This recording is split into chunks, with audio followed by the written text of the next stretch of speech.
This week, I stood in the middle of a crowd in Great Falls, South Carolina. People lined the road holding flowers, signs, water bottles, and cameras. They were there to witness something meaningful and to be a part of something greater than they could ever imagine. A group of venerable Buddhist monks were walking through town as part of the Walk for Peace, traveling all the way from Texas toward Washington, D.C. Their journey is deeply symbolic, but it is also very demanding and very public.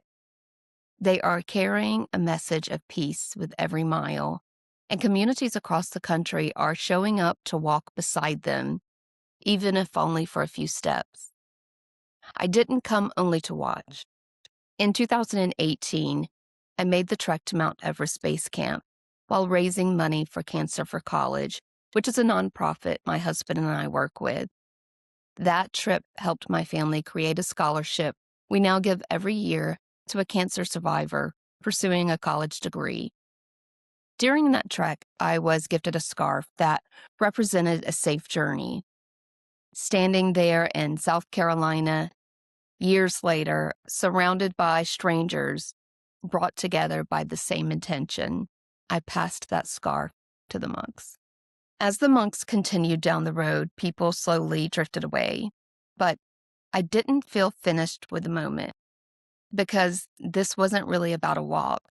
It was about what happens when people choose to move through the world with care, with purpose, and with respect for something larger than themselves.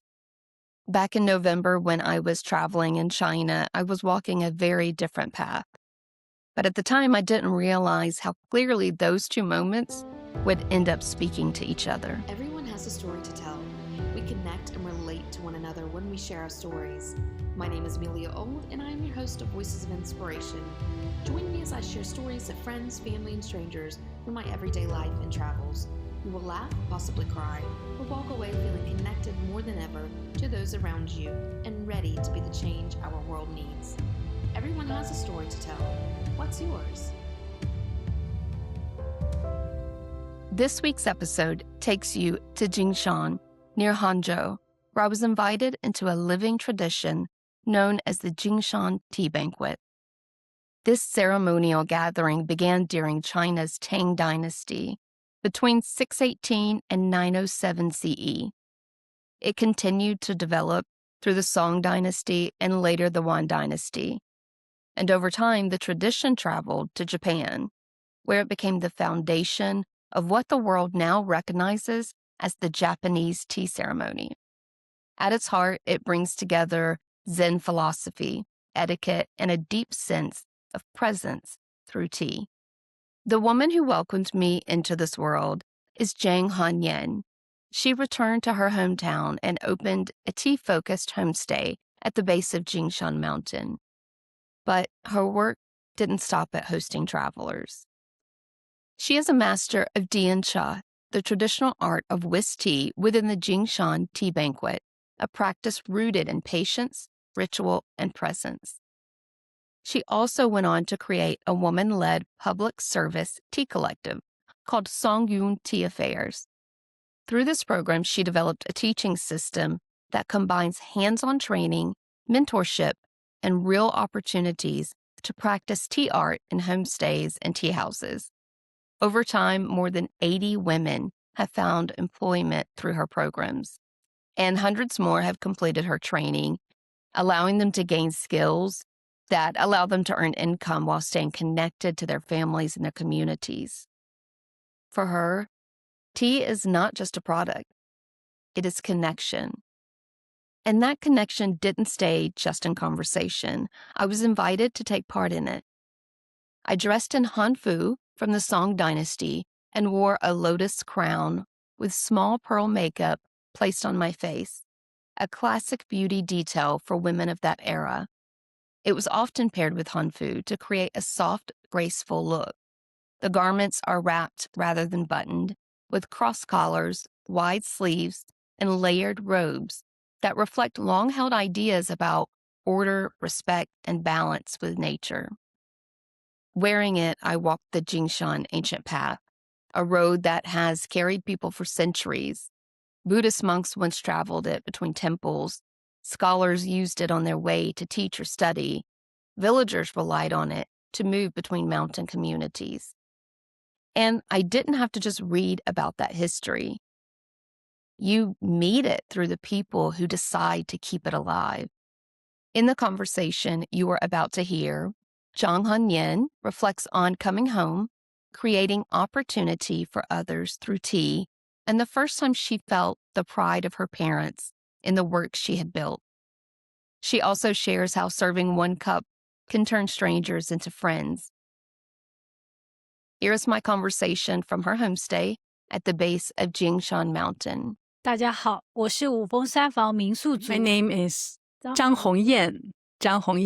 And I'm the owner of this homestay, which is located in Jingshan district at the bottom of the Jingshan Mountain. And my homestay is focused on the Chinese traditional tea culture. You came here to focus on this art of tea making. What made you want to come here and continue this long-held tradition? 因为我是茶二代，相当于 I'm the 茶二代. 茶二代 in Chinese literally means I'm the second generation of the tea making family. In 2016, I had a dream. I want to come back to my hometown to make my hometown much more beautiful and the people, villagers much more richer. And because my parents' home, this big building is available at that time, and many vacant or empty rooms there, and say, why not we build up homestay? Yes, that's the original reason.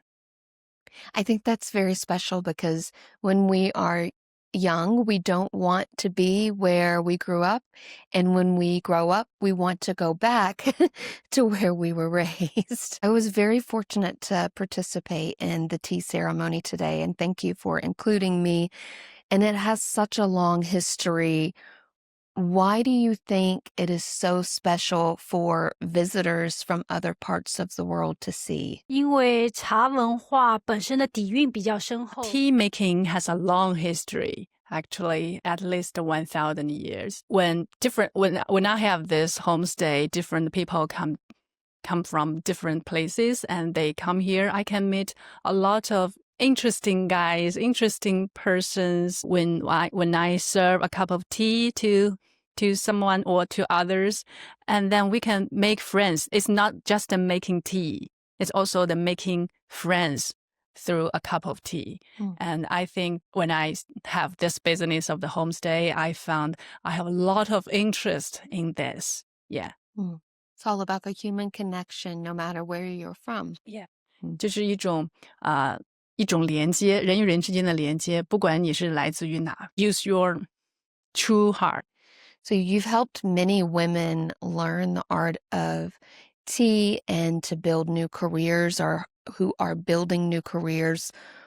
Why was it important for you to start a program like this? 主要是因为当时氛围，我感觉 One person work faster, but a group of people can work longer for a long time. At the very beginning, I just did this by myself, but more and more people, more and more women in my village know this, and we start learning the tea culture or the tea ceremony activities together, and we join in the same training class.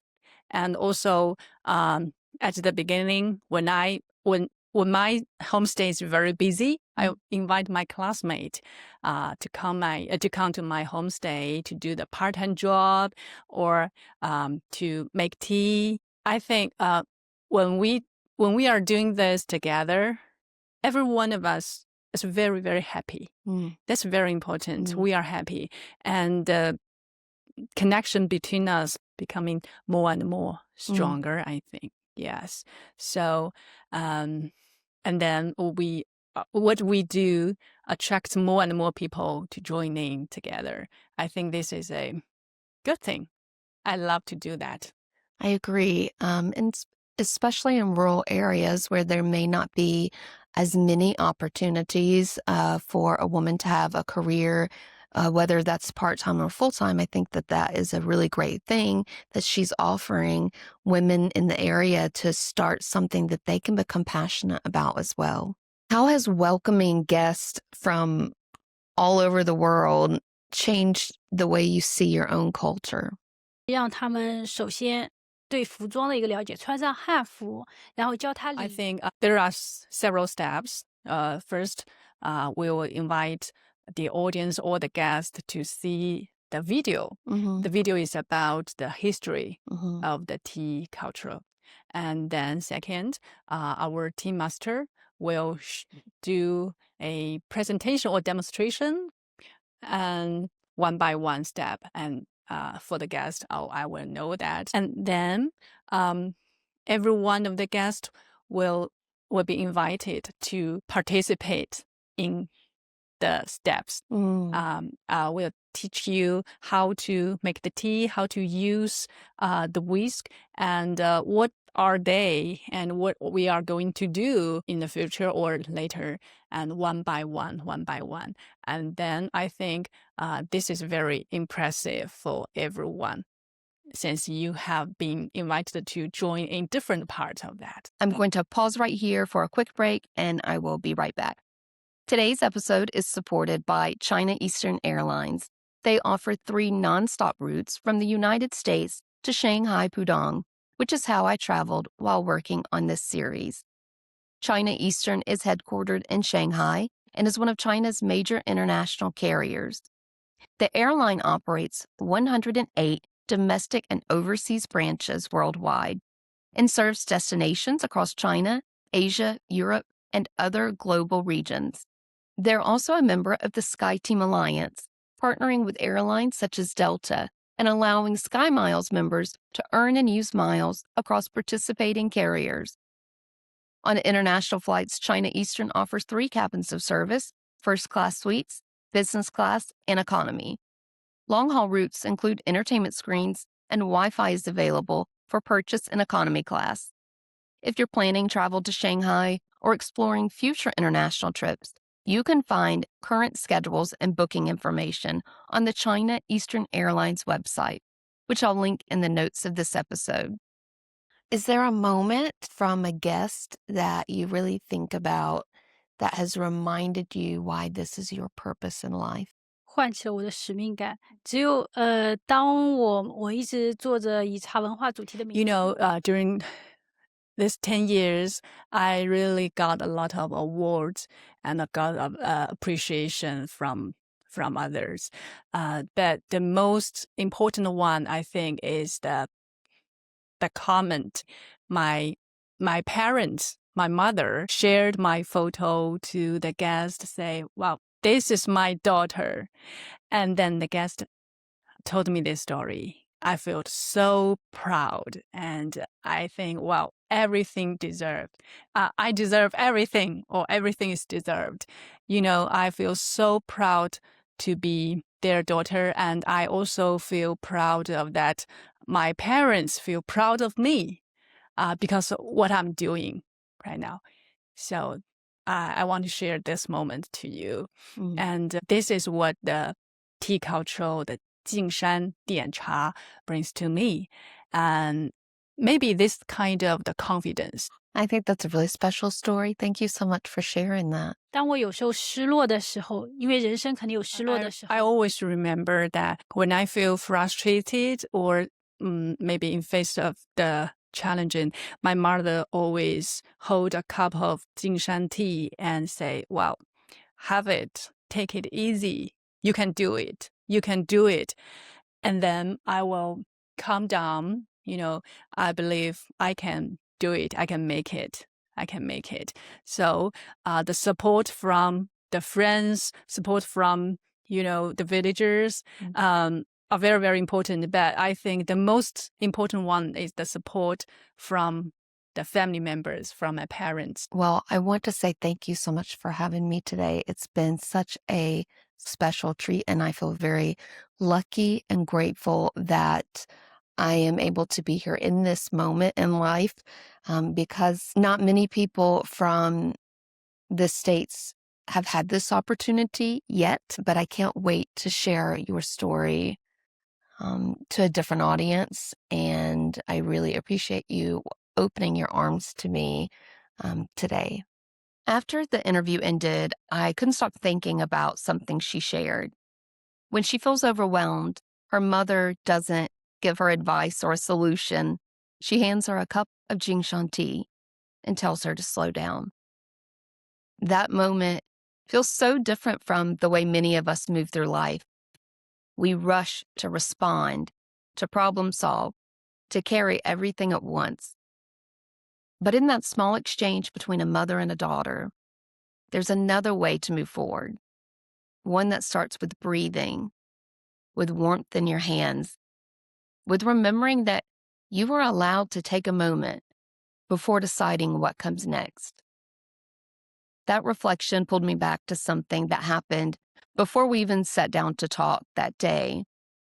And once the conversation wrapped, I had a moment to just sit with everything I had experienced. Earlier that day, nearby, I visited the Jingshan Temple, an ancient Buddhist site on Jingshan Mountain that traces its origins back to the Tang dynasty more than 1,200 years ago. It grew into one of the most significant Zen temples in the region, especially during the Southern Song dynasty, when its complex housed thousands of monks and more than 1,000 buildings and was a major center of Buddhist life. Walking its courtyards and corridors, you feel how long people have been coming here to seek presence and peace. It's a place with deep roots in history, and it's still very much active as a spiritual site today. I was really nervous about wearing the clothing. Conversations about cultural boundaries can be complicated, and I really wanted to make sure that I was mindful. My host encouraged me to wear the hanfu, and at the temple, I caught many double takes. But it wasn't because of the garments themselves, but it was when they noticed I had a Western face. In my mind, I expected to get not so nice looks, but instead it was quite the opposite. Everyone smiled, and many people approached me and told me that I was beautiful. My translator, Joanna, said something that changed how I saw that experience. She told me that Chinese people are deeply proud of their long history and that sharing it is part of that pride. The clothing that I wore was an expression of an aesthetic that still matters today. She said that one of the beautiful things about China is that its ancient culture isn't stored away in museums. It's lived every day. You can see people practicing calligraphy in the morning. You can hear Buddhist prayers moving through temples like Jingshan.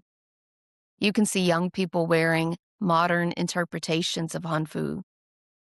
She reminded me that people in China and the US come from very different cultural standpoints, and that maybe the purpose of this show is to serve as a bridge between them.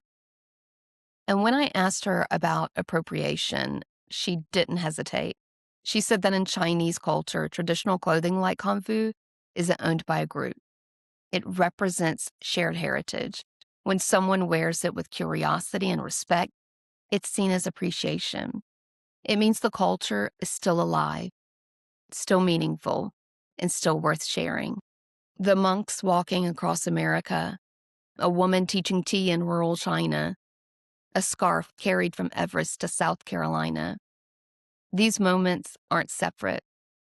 They are reminders that small, intentional actions can travel farther than we ever expect. If this episode spoke to you, I hope that you share it with someone who could use a reminder to slow down and maybe have a cup of tea. You can check out other episodes of Voices of Inspiration wherever you stream your podcast and also at voicesofinspirationpodcast.com. And please leave a review and subscribe wherever you listen. It helps these stories reach people who need them. You can also find photos and moments from this journey and others on my social channels, Amelia Old Official, And you can also learn more about some of my other work at ameliaold.com. Thank you for listening. I hope you join me next week for another story from my time in Zhejiang.